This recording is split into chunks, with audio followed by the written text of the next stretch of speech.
Hello everyone स्वागत करछि YouTube channel Odisha study hub रे। तो पिला माने आमे आलोचना करतला गत काली जोटा कि plus 3 second semester political science honours major paper 3 बुझिला जोटा कि तुम्हारा यूनिट नंबर 2 को आमे आलोचना करतला जोटा कि परंपरा ट्रेडिशन बुझिला। तो ऑलरेडी आमे उदारवाद और नव उदारवाद जोटा कि लिबरलिज्म और न्यू लिबरलिज्म को आलोचना कर सारिछु। जो मैंने देखने प्लेलिस्ट को विजिट करो। तो आज आम मार्क्सवाद को आलोचना करवा। मार्क्सवाद वैशिष्ट्य गुड़िक कौन रही ये सब विषय आज आम संपूर्ण आलोचना करवा बुझला। जो मैंने चैनल को प्रथम थर आसछन्ते चैनल को सब्सक्राइब करदेव, बेल आइकन प्रेस कर ऑल नोटिफिकेशन ऑन करदेव जहाँद्वारा परवर्ती वीडियो आप सर्वप्रथम पाइपर। तो देख पे तो देख ये तुम एग्जाम रे बारंबार क्वेश्चन मैंने पड़ता है। ये जो यूनिट नंबर 2 परंपरा जोटा कि उदारवाद नव उदारवाद मार्क्सवाद और नव मार्क्सवाद। तो संपूर्ण भाव देख पे यहाँ वीडियो को अवहेला करना स्किप मत करना बुझेगा पे जहाँद्वारा तुम्हें किसी जापर ना। तो देख नेक्स्ट क्लास आम कौन करवा कमेंट रे जनइब तुम्हें। तो देख मार्क्सवाद तो देख पे मार्क्सवाद कौन देखा। तो उदारवादी व्यक्तिवादी राजनैतिक तत्व को मार्क्सवाद उदारवादी व्यक्तिवादी राजनैतिक तत्व को मार्क्स एंजेल और मार्क्स को अनुगामी माने सेमानंकर वैज्ञानिक समाजवाद द्वारा चैलेंज करथिली। जदियो समाजवाद एक दीर्घ इतिहास जहाँ मार्क्स को ठारू बहु पुराना थिला तथापि कार्ल मार्क्स समाजर समस्या विषय रे अनेक चिंताधारा को एकाठी करी धारणा को प्रतिपादन करथिले। कौनसी राजनीतिक अध्ययन मार्क्सवादी इतिहास राजनीति समाज एवं अर्थनीति तत्व को अणदेखा करि परिबो नाही बोली से चाहिथिले बुझिला। तो मार्क्सवाद हेउची एक अर्थनीतिक अटे। तो मार्क्सवाद हेउची गोटे अर्थनीतिक सामाजिक एवं राजनैतिक तत्व जहाँ मार्क्स एवं एंजेल को चिंताधारा द्वारा उत्पन्न होते हैं। मार्क्स बेले कौन पिला ना कार्ल मार्क्स एवं एंजेल को चिंताधारा द्वारा उत्पन्न होते। तो परवर्ती समय रे यह अनेक विप्लवी दार्शनिक बुद्धिजीवी एवं राजनेता द्वारा समृद्ध होइछि। यह मध्य विभिन्न अर्थनैतिक सामाजिक एवं राजनीतिक व्याख्यार विषय अटे। 20 शताब्दी रे मार्क्सवादी चिंताधारार प्रमुख अवदानकारी माने।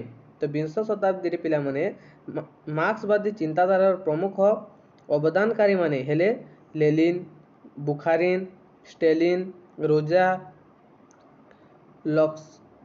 लक्सेमबर्ग ग्रामी लुकाकस माओ सेतुंग एवं अन्य माने।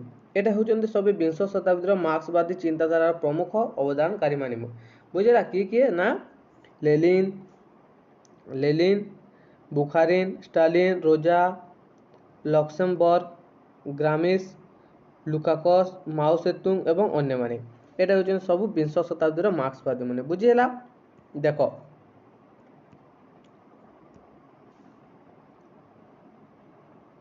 अनेक मार्क्सवादी चिंताधारार विद्यालय माने अच्छी जहाँ आस्ट्रो मार्क्सवादी फ्रांकफर्ट स्कूल हार्वर्ड मार्क्यूज नूतन वामपंथी तत्ववादी यूरो कम्युनिस्ट इत्यादि एटा सब स्कूल गुड़ाक बुझेला। आंटोनियो ग्रामी को जड़े नव मार्क्सवादी भाव में विवेचना कर कारण से पारंपरिक तथा शास्त्रीय देथिले पिलाने बुझेला। देख एटा देखनी मार्क्सवादी सामाजिक राजनीतिक परिवर्तन गुड़िकर एक दर्शन उपस्थापन करथिला जहाँ 1917 मसीहा रूस विप्लव द्वारा प्रमाणित होइथिला। तो मार्क्सवाद सामाजिक राजनीतिक परिवर्तन गुड़िकर एक दर्शन उपस्थापन करथिला पिलाने जहाँ 1917 मसीहा रूस विप्लव द्वारा प्रमाणित होइथिला। तो मार्क्सवाद ज्ञान आमको सामाजिक अर्थनैतिक विकास संपर्क में विश्लेषण करिवारे सक्षम कराई थाए पिलाने। मार्क्सवाद दर्शन शोषण मुक्ति पाई मनुष्य को एक मार्गदर्शन करते। कार्ल मार्क्स को अनुजाई ज्ञानर उद्देश्य केवल विश्व को बुझा नुहे पिलाने तो कार्ल मार्क्स कौन कहते से केवल विश्व को बुझा नुहे बरं मानव जीवनर वस्तु स्थिति को परिवर्तन करने अटे होची बुझला। तो तांको द्वारा प्रवर्तित समाजवाद मानव जातिर मुक्ति पाई आवश्यक शर्त गुड़िक सुरक्षित करने को एक प्रयास थिला। तो एबे हमें देखिबा एटा देखिने टिके बुझला युक्तियुक्त भितर एक श्रेणीर एटा सेते इम्पोर्टेंट नहीं। एबे हमें देखिबा कार्ल मार्क्स को मार्क्सवाद को मुख्य वैशिष्ट्य एटा सब हमें देखिबा। तो प्रथम रही अछि देख वस्तुगत स्थिति होची राजनीतिर मूलपिंड। तो वस्तुगत स्थिति होची राजनीतिर मूलपिंड पिला माने। तो देख कार्ल मार्क्स को मतरे वस्तुगत स्थिति होची राजनीतिर मूलपिंड अटी। तो कार्ल मार्क्स को मत एटा वस्तुगत स्थिति होची गोटे राजनीतिर मूलपिंड।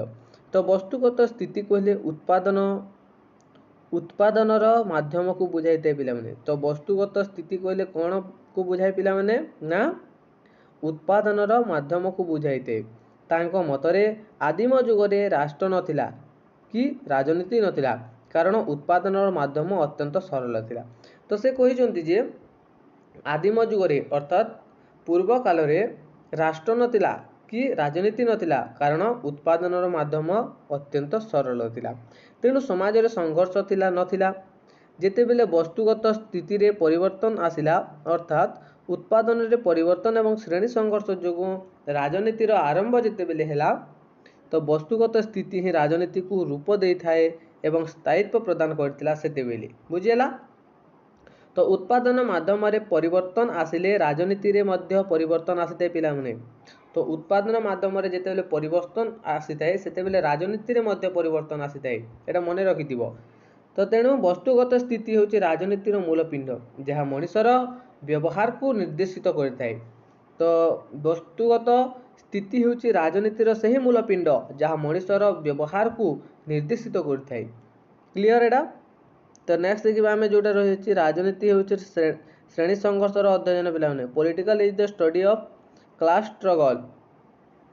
तो देखो राजनीति होची श्रेणी संघर्ष देखिबा एटा। तो कार्ल मार्क्स को मतरे समाज रे दुईटी विरोधी श्रेणीर उपस्थिति जोगु श्रेणी संघर्ष होइताय पिला माने। तो कार्ल मार्क्स निजर मत दैछंती कोन कहिसंती ना समाज रे दुईटी विरोधी श्रेणीर उपस्थिति जोगु समाज रे दुईटी विरोधी श्रेणीर उपस्थिति जोगु श्रेणी संघर्ष होइताय एवं एही संघर्षरु राजनीतिर सृष्टि होइताय। तो एई जो संघर्ष सृष्टि होइताय एही संघर्षरु सृष्टि होइताय राजनीति। तेणु एही स्थायी संघर्ष ही राजनीति रे अध्ययन कराइते। तांको कहिबा अनुसार आदिम समाज रे जेतेबेले एही दुईटी श्रेणीर अनुपस्थिति जोगु सेठारे राजनीति नथिला आदिम जुग परवर्ती समय रे आज पर्यंत दुईटी श्रेणी मध्य जो अहरह श्रेणी संघर्ष चली ताहा संघर्षर शेष पर्याय पर्यंत चालू रहिबो। जेतेबेले एक श्रेणीहीन समाजर गठन हेबो सेतेबेले एही श्रेणी संघर्ष बंद हो जिवो। तेणु वस्तुगत स्थिति दुईटी परस्पर विरोधी गोष्ठी संघर्ष को अध्ययन करबा होची राजनीति। तो देखो पिला माने जेतेबेले एक श्रेणीहीन समाजर गठन हेबो जेतेबेले एक श्रेणीहीन समाज गठन होइताय सेतेबेले एही श्रेणी संघर्ष बंद हो जाइते पिला माने। जेतेबेले गठन होताय सेतेबेले एटा बंद हो जाइताय। तेणु वस्तुगत स्थिति दुईटी परस्पर विरोधी गोष्ठीर संघर्ष को अध्ययन करबा होची राजनीति। तो परवर्ती पॉइंट रही जोटा कि समस्त राजनीतिक संघर्ष होची श्रेणी संघर्ष। All political conflict or class conflict. तो देखो एटा इतिहास रो वस्तुवाद व्याख्या रे मार्क्स दर्शाइछंती जे इतिहास रो वस्तुवाद व्याख्या रे कार्ल मार्क्स दर्शाइछंती जे आदिम जुग परे समाज रे वस्तुगत स्थिति को भित्ति करी दुईटी परस्पर विरोधी श्रेणीर सृष्टि होइताय पिला माने। तो से कहिथिले कोन ना आदिम जुग परे जेतेबेले आदिम जुग शेष होइतिला सेतेबेले समाजर वस्तुगत स्थिति को भित्ति करी दुईटी परस्पर विरोधी श्रेणीर सृष्टि होइछि। तो यही विरोधी श्रेणीर गठन सही समयर उत्पादनर माध्यम उपरे निर्धारित होइताए जेतेबेले मनुष्यर सही कार्यकलाप जहाँ को आम्भे ଆର୍ଥନୀତିକ କାର୍ଯ୍ୟକଳାପ ବୋଲି କହୁଁ ବା ବାସ୍ତବରେ ରାଜନୀତିକ କାର୍ଯ୍ୟକଳାପ ଅଟେ ସେଟା। ତ ଦେଖ ଏହି ପରସ୍ପର ବିରୋଧୀ ଶ୍ରେଣୀର ଗଠନ ସେହି ସମୟରେ ଉତ୍ପାଦନ ମାଧ୍ୟମରେ ଉପରେ ନିର୍ଦ୍ଧାରିତ ହୋଇଥାଏ। ତେଣୁ ମଣିଷର ସେହି କାର୍ଯ୍ୟକଳାପକୁ ଯାହାକୁ ଆମେ ଆର୍ଥନୈତିକ କାର୍ଯ୍ୟକଳାପ ବୋଲି କହିଥାଉ ଏବଂ ତାହା ବାସ୍ତବରେ ରାଜନୀତି କାର୍ଯ୍ୟକଳାପ ଅଟେ ପିଲାମାନେ। ତ ସମାଜରେ ପରସ୍ପର ବିରୋଧୀ ଶ୍ରେଣୀର ସଂଘର୍ଷରେ ଯେଉଁ ରାଜନୈତିକ ସଂଘର୍ଷ ଜାରି ରଖିଥାଏ ତାହାରି ମୂଳରେ ଅର୍ଥନୈତିକ ସ୍ୱାର୍ଥ ନିହିତ ଥାଏ ପିଲାମାନେ, ଏଇଟା ମନେ ରଖିଥିବ। ନେକ୍ସଟ, ପୁଞ୍ଜିବାଦୀ ସମାଜରେ ରାଜନୀତି ହେଉଛି ଅର୍ଥନୈତିକ ଶୋଷଣରେ ଏକ ମାଧ୍ୟମ।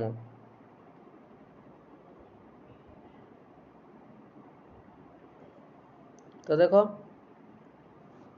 Politics in the capitalist society in the means of economic exploitation। ତ ଦେଖ ଆଦିମ ଯୁଗ ପରେ ଯେତେବେଳେ ସମାଜରେ ପ୍ରତ୍ୟେକ ସ୍ତରରେ ଦୁଇଟି ପରସ୍ପର ବିରୋଧୀ ଅର୍ଥନୈତିକ ଶ୍ରେଣୀ ସୃଷ୍ଟି ହୋଇଆସିଛି। ଆଦିମ ଯୁଗ ପରେ ସମାଜର ପ୍ରତ୍ୟେକ ସ୍ତରରେ ଦୁଇଟି ପରସ୍ପର ବିରୋଧୀ ଅର୍ଥନୈତିକ ଶ୍ରେଣୀର ସୃଷ୍ଟି ହୋଇଆସିଛି ପିଲାମାନେ। ତ କାର୍ଲ ମାର୍କ୍ସଙ୍କ ମତରେ ଗୋଟିଏ ଶ୍ରେଣୀ ହେଉଛି ଶୋଷିତ ଏବଂ ଅନ୍ୟ ଶ୍ରେଣୀ ହେଉଛି ଶୋଷକ। ତ କାର୍ଲ ମାର୍କ୍ସ କହିଛନ୍ତି ଯେ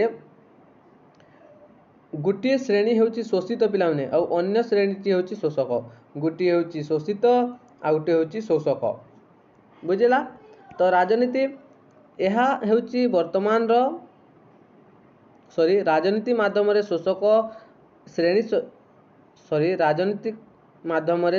ଶ୍ରେଣୀ ଶୋଷିତ ଶ୍ରେଣୀ ଉପରେ ପ୍ରାଧାନ୍ୟ ବିସ୍ତାର କରି ଅଧିକ ଶୋଷଣ କରିଥାଏ। ତ ରାଜନୀତି ମାଧ୍ୟମରେ ଶୋଷକ ଶ୍ରେଣୀ ଶୋଷିତ ଶ୍ରେଣୀ ଉପରେ ପ୍ରାଧାନ୍ୟ ବିସ୍ତାର କରି ଅଧିକ ଶୋଷଣ କରିଥାଏ। ଏହା ହେଉଛି ବର୍ତ୍ତମାନର ପୁଞ୍ଜିବାଦୀ ସମାଜର ସ୍ଥିତି। ପୁଞ୍ଜିପତି ଶ୍ରେଣୀର ସ୍ୱାର୍ଥକୁ ରାଷ୍ଟ୍ର ସୁରକ୍ଷା ପ୍ରଦାନ କରିଥାଏ, କାରଣ ଏମାନେ ଉତ୍ପାଦନର ମାଧ୍ୟମକୁ ନିଜ ମାଲିକାନାରେ ରଖିଥାନ୍ତି। ଶ୍ରମିକ ଶ୍ରେଣୀକୁ ଶୋଷଣ କରିବାର ଏକମାତ୍ର ମାଧ୍ୟମ ହେଉଛି ରାଜନୀତି। ତେଣୁ ଏହାକୁ କାର୍ଲ ମାର୍କ୍ସଙ୍କ ରାଜନୀତି ବିରୋଧୀ ବୋଲି ବା ମିଛ ରାଜନୀତି ବୋଲି ମଧ୍ୟ ଆଖ୍ୟା ଦିଆଯାଇଛି। କ୍ଲିୟର ଏଇଟା। ନେକ୍ସଟ ଦେଖିବା ଯେଉଁଟା ରହିଛି ତୁମର ରାଜନୀତି ଶ୍ରମିକ ଶ୍ରେଣୀ ମଧ୍ୟରେ ସଚେତନ ସୃଷ୍ଟି କରିଥାଏ। ଏଇଟା ଦେଖିନେବ କ୍ରିନ୍ସନ୍ ମାଇଣ୍ଡ ପିଲାମାନେ। ନେକ୍ସଟ ହେଉଛି ପୁଞ୍ଜିବାଦର ଧ୍ୱଂସରେ ନୂଆ ସମାଜର ପ୍ରତିଷ୍ଠା। ଏଇଟା ତ ନେକ୍ସଟ ହେଉଛି ରାଜନୀତି ଏବଂ ଶ୍ରେଣୀହୀନ ସମାଜ। ଏଇଟା ବି କ୍ରିନ୍ସନ୍ ମାଇଣ୍ଡ ତୁମେ ବହୁତ ଇମ୍ପୋର୍ଟାଣ୍ଟ ରହିବ ଏ କ୍ୱେଶ୍ଚନ ମାନେ ସବୁ, ବୁଝିଲା। ତ ଦେଖ ପିଲାମାନେ ନେକ୍ସଟ ରହିଛି ବର୍ତ୍ତମାନ ଏବଂ ଅତୀତର ସମାଜର ପରୀକ୍ଷା ଏବଂ ନିରୀକ୍ଷା। ଏଇଟା ଦେଖ ପିଲାମାନେ। ନେକ୍ସଟ ସମାଜର ବିକଳ୍ପ ମଡେଲ।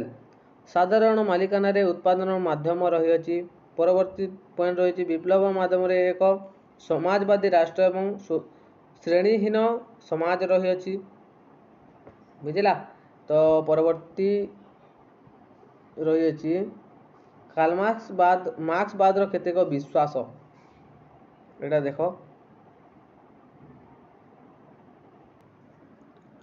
ତ ଦେଖ ମାର୍କ୍ସବାଦୀ ଅନୁଯାୟୀ ବସ୍ତୁଗତ ପରିବର୍ତ୍ତନ ହେତୁ ସାମାଜିକ ପରିବର୍ତ୍ତନ ଘଟିଥାଏ ପିଲାମାନେ। ତ ମାର୍କ୍ସବାଦୀଙ୍କ ଅନୁସାରେ ବସ୍ତୁଗତ ପରିବର୍ତ୍ତନ ହେତୁ ସାମାଜିକ ପରିବର୍ତ୍ତନ ଘଟିଥାଏ। ଏହାକୁ ଦ୍ୱନ୍ଦାତ୍ମକ ବସ୍ତୁବାଦ ବୋଲି ମଧ୍ୟ କୁହାଯାଇଥାଏ। ତ ବସ୍ତୁ ଅର୍ଥ ବା ସମ୍ପଦ ହେଉଛି ଇତିହାସର ରଚନା ବା ଗତିଜ ଶକ୍ତି, ବୁଝିଲା, ଏବଂ ଅର୍ଥନୈତିକ ସମ୍ପର୍କ ହେଉଛି ସମାଜର ମୂଳଦୁଆ। କାର୍ଲ ମାର୍କ୍ସ ଏବଂ ଏଞ୍ଜେଲ କହିଛନ୍ତି ଯେ ଅର୍ଥନୀତି ଶକ୍ତି ଏକ ସମାଜର କାର୍ଯ୍ୟ ଏବଂ ନୀତି ନିର୍ଣ୍ଣୟ କରିଥାଏ। ତ ତଳେ ଦିଆଯାଇଛି ତାର କେତେକ ବିଶ୍ୱାସ ଗୁଡ଼ିକ, ବୁଝିଲା। ଦେଖିନେବ କ୍ରିନ୍ସନ୍ ମାଇଣ୍ଡ ନେବ ଏଇଟା ସବୁ। ଏଇଟା ଦେଖ। ତ ଏବେ ଆମେ ଦେଖିବା ମାର୍କ୍ସବାଦର ମୁଖ୍ୟ ବିଷୟବସ୍ତୁ, ମେନ୍ ଥିମ୍ସ ଅଫ ମାର୍କ୍ସିଜମ, ବୁଝିଲା। ଦେଖ ତ ତାର ପ୍ରଥମ ପଏଣ୍ଟ ରହିଛି ଦ୍ୱନ୍ଦାତ୍ମକ ବସ୍ତୁବାଦ। ନେକ୍ସଟ ରହିଛି ଇତିହାସର ବସ୍ତୁବାଦୀ ବ୍ୟାଖ୍ୟା ଓ ପରବର୍ତ୍ତୀଟା ରହିଛି ଅତିରିକ୍ତ ମୂଲ୍ୟ ସିଦ୍ଧାନ୍ତ। ଏସବୁ କ୍ରିନ୍ସନ୍ ମାଇଣ୍ଡ ପିଲାମାନେ ଏସବୁକୁ ଆଲୋଚନା କଲାବେଳେ ଭିଡ଼ିଓଟା ବହୁତ ଲେନ୍ଦି ହେଇଯିବ, ବୁଝିଲା। ତ ମୁଁ ତୁମମାନଙ୍କୁ ଗୋଟେ ଦେଖି ଦେଉଛି ଖାଲି, ତୁମେ କ୍ରିନ୍ସନ୍ ମାଇଣ୍ଡ ଏଇଟା ସବୁ ଦେଖ। ଶ୍ରେଣୀ ସଂଘର୍ଷ ତତ୍ତ୍ୱ, ବିପ୍ଳବ। ତ ବୁଝିନେଲେ ପିଲାମାନେ ଏଇଟା ସବୁ କମେଣ୍ଟ କରିବ। ଏଇଟା ଦେଖ ସର୍ବ ଓରାଙ୍କ ଏକଛତ୍ରବାଦୀ ଶାସନ ପ୍ରତିଷ୍ଠା। ସମାଜବାଦୀ ଶାସନ ଗଣତନ୍ତ୍ର ମାର୍କ୍ସବାଦୀ ତତ୍ତ୍ୱ ଏଇଟା ଦେଖିନେବ ପିଲାମାନେ। ମାର୍କ୍ସିଜିଷ୍ଟ থিওরি অফ ডেমোক্রেসি গণতন্ত্র মার্ক্সবাদী তত্ত্ব বুঝলা। নেক্সট হচ্ছে গণতন্ত্র মার্ক্সবাদী সিদ্ধান্ত অনেক মূল্যবোধ উপরে আধারিত অটে। এটা সবু 2 মার্কিয়া কোশ্চেন পিলাମାନେ বুঝলা। মোস্ট ইম্পর্টাଣ୍ଟ ରହିବ ଏଟା ସବୁ ସମୟ ନିଜେ ନୋଟ୍ କରିନିଅ ଟିକେ ବୁଝିଲା। ତ ଆମ ପାଖରେ ବହୁତ ସମୟ ଟିକେ ଅଛି ବୁଝିଲା। ଏବେ ତମର ତ ସେକେଣ୍ଡ ସେମିଷ୍ଟାର ତ ଏକ୍ଜାମ ହେବନି ବୁଝିଲା। ତ ଦେଖିନେବ ଏଇଟା ସମୟ ଟିକେ ନୋଟ୍ ଫୋଟ୍ ଟିକେ କରିଦେଉ ତ ଦେଖ।